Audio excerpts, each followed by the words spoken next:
বিরতির পর স্বাগত। রাজ্যে যেন অবাধ এবং শান্তিপূর্ণ নির্বাচন হয় তার জন্য ইতিমধ্যেই তৎপর দেখা যাচ্ছে রাজ্য প্রশাসন, তৎসঙ্গে আধা সামরিক বাহিনী প্রতিনিয়ত টহল দিচ্ছে। নির্বাচনী আধিকারিকরা বিভিন্ন বিষয় খতিয়ে দেখছে। তারপরে নির্বাচনের কড়া বার্তার পর অবাধ নির্বাচন করতে জেলা রিটার্নিং অফিসারের বৈঠক অনুষ্ঠিত, যেখানে আধিকারিকরা উপস্থিত ছিলেন। বৈঠকে কমিশনের বার্তা স্পষ্ট বুঝিয়ে দেওয়া হয়েছে জেলার অন্যান্য নির্বাচনী আধিকারিকদের। বুথের নিরাপত্তা থেকে শুরু করে ভোট কর্মীদের নিরাপত্তা নিয়েই মূলত আলোচনা হয় সেই বৈঠকে, এমনটাই সূত্র বলছে। সে বিষয়ে আরো বিস্তারিত জানবো। টেলিফোন লাইনে রয়েছে নিউজ ভ্যানগার্ড প্রতিনিধি সুপ্রীতি মুখার্জি। সুপ্রীতি, আমরা কিছুক্ষণ আগেও দেখেছিলাম যে বিভিন্ন প্রচারে দেখা যাচ্ছে আমলাদের, তারা বিভিন্ন প্রচারে অংশগ্রহণ করছেন। তারপরে নির্বাচন কমিশন কঠোর থেকে কঠোরতর পদক্ষেপ গ্রহণ করছেন। আগামীতে যেন এ ধরনের খবর না উঠে আসে, তৎসঙ্গে রাজ্যে যেন অবাধ এবং শান্তিপূর্ণ নির্বাচন হয়, তার জন্য একটি গুরুত্বপূর্ণ বৈঠকের আয়োজন করেছে রিটার্নিং অফিসার। মূলত কি আলোচনা হয়েছে, কি জানতে পারছো? দেখো, গতকালকেই একটি বৈঠক সংগঠিত হয়, যেখানে তোমার আমরা যেটা দেখতে পাচ্ছি যে তোমার এই বৈঠককে কেন্দ্র করে তোমার কমিশনের, বিশেষ করে রাজ্যের মুখ্য নির্বাচনী আধিকারিকের পক্ষ থেকে সমস্ত যারা রয়েছেন এবারের নির্বাচনের কাজে, তারা প্রত্যেকেই উপস্থিত ছিলেন গতকালকের এই বৈঠককে কেন্দ্র করে।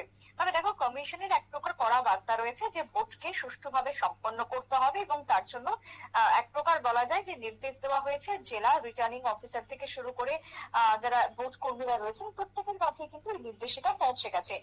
বিশেষ করে বৈঠককে কেন্দ্র করে আমরা যেটা এখনো অবধি খবর পেয়েছি যে গতকালকে পশ্চিম ত্রিপুরা লোকসভা আসনের এই বৈঠকে যিনি ছিলেন মূলত জেলা শাসক অর্থাৎ রিটার্নিং অফিসার, তিনি উপস্থিত ছিলেন ডক্টর বিশাল কুমার, এবং তার পাশাপাশি সাত রামনগর বিধানসভা কেন্দ্র, যে বিধানসভা কেন্দ্রের এক প্রকার রিটার্নিং অফিসার বিপুল দাস, তিনি এই বৈঠকে না থাকলেও তিনিও কিন্তু যথেষ্ট দায়িত্ব রয়েছে তারও এই বৈঠককে কেন্দ্র করে।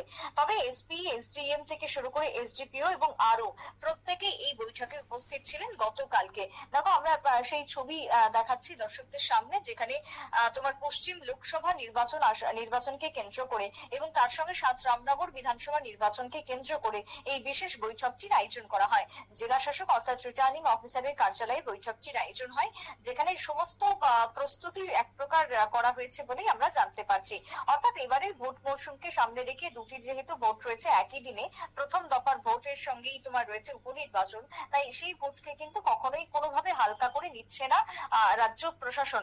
বিশেষ করে আমরা দেখতে পেয়েছি ইতিমধ্যেই, যদিও ভোট কেন্দ্রিক না হলেও একাধিক অপ্রীতিকর ঘটনা কিন্তু উঠে এসেছে বিভিন্ন প্রান্ত থেকে। তার কারণ হয়তো ভিন্ন ভিন্ন, কোনোটা হয়তো তোমার পাচার বাণিজ্যকে কেন্দ্র করে গোলাগুলি, কোনোটা হয়তো দুই শিশুর মধ্যে কার্যত খণ্ডযুদ্ধ। সমস্ত কিছুকে কেন্দ্র করে কিন্তু আমরা দেখেছি কি যে এক প্রকার রাজ্যের কিন্তু সীমান্ত এলাকা থেকে শুরু করে একটি প্রত্যন্ত এলাকার দিকে যদি যায়, যথেষ্ট কিন্তু একটা উত্তপ্ত রয়েছে।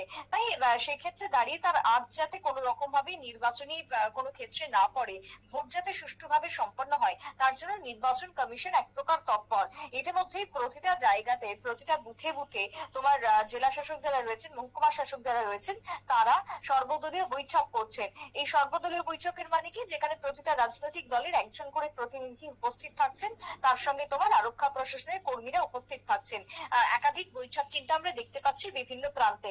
গতকালকেই আমরা দেখেছি যে একজনকে বরখাস্ত করা হলো চাকরি থেকে, যিনি এসপিও ছিলেন থানার। তাই সেই জায়গাতে দাঁড়িয়ে ভোটকে কতটা কড়াভাবে নিচ্ছে এবারের নির্বাচনী আধিকারিকরা, সে কথা কিন্তু তুমি বুঝতেই পারছো। তাই সেই দিক থেকে দাঁড়িয়ে এবারের এই ভোট মৌসুমে এক প্রকার বলা যায় যে যথেষ্ট তৎপর রয়েছে রাজ্যের যেরকম মুখ্য নির্বাচনী আধিকারিক। গতকালকে পুনিত আগারওয়াল বিশালগড়ে পর্যন্ত বৈঠক করেছেন। বিশালগড়ে বেশ কিছু আলোচনা উঠে এসেছে কালকের সন্ধ্যের বৈঠকের মধ্য দিয়ে। তাই পশ্চিম লোকসভা আসনের আন্ডারে যে যে বিধানসভাগুলি পড়ছে, সেই বিধানসভাতে কিন্তু ধারাবাহিকভাবে এক প্রকার বলা যায় যে মিটিং চলছে। তাই সেই জায়গাতে গতকালকেও পশ্চিম ত্রিপুরাতে এই ভোটের মিটিংটি অনুষ্ঠিত হলো।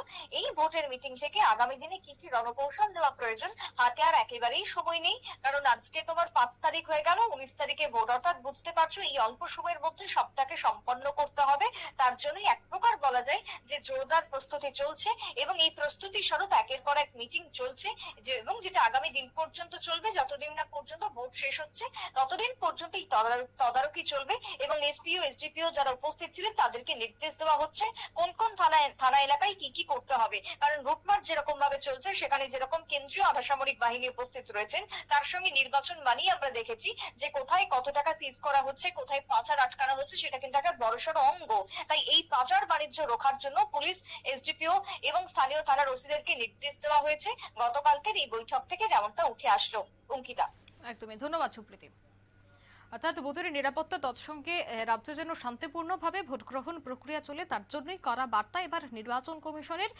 প্রথমেই দেখা গেছে জাতীয় নির্বাচন কমিশন নির্বাচনের দিনক্ষণ ঘোষণার দিনই বলে দিয়েছিল যে গোটা দেশে নিরাপত্তার সাথেই অবাধ এবং শান্তিপূর্ণভাবে ভোট গ্রহণ প্রক্রিয়া চলবে। তারপরে প্রত্যেকটি রাজ্যের নির্বাচনী আধিকারিক তৎসঙ্গে রিটার্নিং অফিসাররা তারা বৈঠক করছেন সরকারি আমলাদের সাথে, পুলিশ আধিকারিকদের সাথে, যেন প্রত্যেকটি জায়গায় শান্তিপূর্ণভাবে ভোট গ্রহণ প্রক্রিয়া চলে। নিয়ে নিচ্ছে ছোট্ট একটি বিজ্ঞাপন বিরতি, সঙ্গে থাকুন।